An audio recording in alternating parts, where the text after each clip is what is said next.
Let's head back to the voicemail of Truth and Reason. Hey, Dave, love the show. As Browns fans, can we just be honest about this coaching search?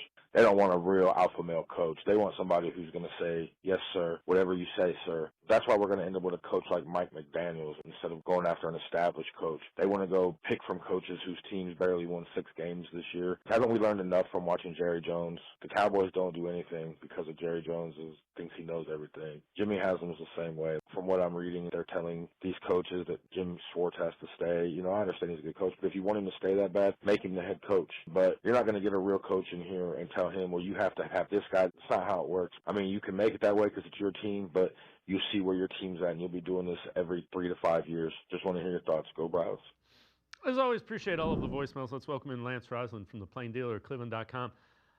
Lance, there's a certain degree of truth to kind of what he's saying. And I read the same articles that they're telling him, Jim Schwartz is your defensive coordinator, and I think anytime you put conditions like this guy's on your staff or this guy's the quarterback, or you're going to lessen the pool. And you're not going to give a young guy as much leeway as you would give a guy who has been there and done that. I would say that as well. Well, you know, the thing that I would look at is when the Browns make a decision on their head coach, I don't care what his age is, Dave. For me, it's you got to give this guy complete control. Now, if he comes in and he's a young guy and he's like, you know, I would like Jim Schwartz on my staff if it's his decision. But the first thing you cannot do is you cannot undercut or undermine the new coach you just hired. Everybody in the building knows that. Everybody knows in the building that head coach is not in charge. And that's kind of one of the things for me that's been lacking. So that caller's thought process on it. Now, I will say this. I don't think they're going to bring in a yes guy because a yes guy has a negative connotation. What I think they'll bring in, if they do hire with what they like, they'll bring in a guy who has common thoughts and has the same belief system. And that belief system is based on numbers, based on analytics, how we call plays, how we draft, the guardrails, etc. So, you know, I don't think it's going to yes, no, but I'm on board. I think, you know, whoever they hire, I said it when Kevin was fired, is that, you know, unfortunately the Browns defense just took a hit as well. And, you know, people have argued with me all week saying you should want Jim Schwartz. These guys are grown men and they have who they want on their staff. And they'll be the first to tell you that Jim Schwartz is outstanding, but they have a guy they want that fits their scheme and what they want to do as an organization.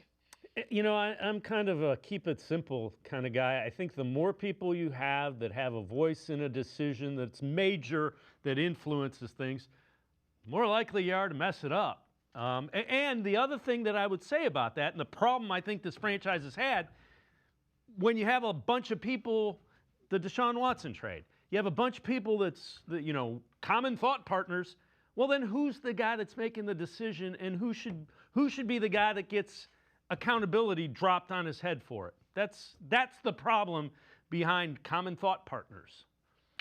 Well, and you saw what happened this year, right? You're only a common thought partner until you're got to look out for number one. And my dad always told me, you know, if you don't look out for number one, you step in number two. So, and that's what happened, right? The Browns got to the point where they wanted to move on for Kevin Stefanski, and they used him as a scapegoat. And once again, I'm a big believer that they all had their hand in it, both good and bad. And when you have more people in charge, and I've always believed this, and this is more of an old school kind of thought process, but I still think there's a ton of merit to it. A football coach should be in charge of what happens between the lines, who they draft. Doesn't mean you have to have the final say, but if it comes down to who they want, it's got to be based on what the coach wants, because we just saw that no matter what happens, it comes down on the coach. And if I'm a coach, I'm going down swinging. You're right. You should fire me because it's my draft picks. It's what I wanted. I got everything I wanted, and I didn't win.